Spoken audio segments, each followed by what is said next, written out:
While athletes start returning to campuses and practices, the amount of COVID-19 testing is increasing. 2 student athletes at Kansas State University have tested positive today, and Danny Welnick is in the locker room with reaction from the school. Danny?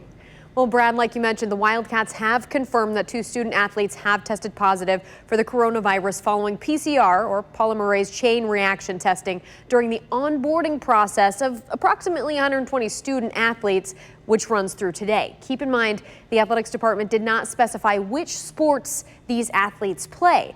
But now each of them will be medically managed according to the current local, state, national, and CDC guidelines, which begins with self-isolation for 10 days and until the patient is without fever for 72 hours without medication.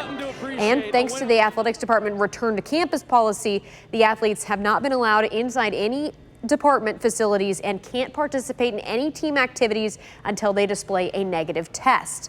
Athletics Director Gene Taylor released this statement today, saying in part, a small number of positive tests was something that we were anticipating based on what we're seeing from colleges across the country, and especially college football.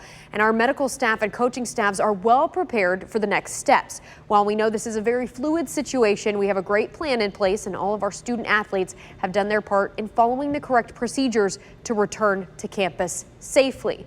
The athletics department return to campus policy also includes a 7-day stay-at-home recommendation, which they've been doing, and then quarantine upon arrival in Manhattan prior to that testing. And Brad, this is what we're seeing at college campuses across the country right now to make sure that everyone is safe when they do return to those campuses. Yeah, and we hope those 2 student athletes at Kansas State have a speedy recovery and hope they're okay. Absolutely.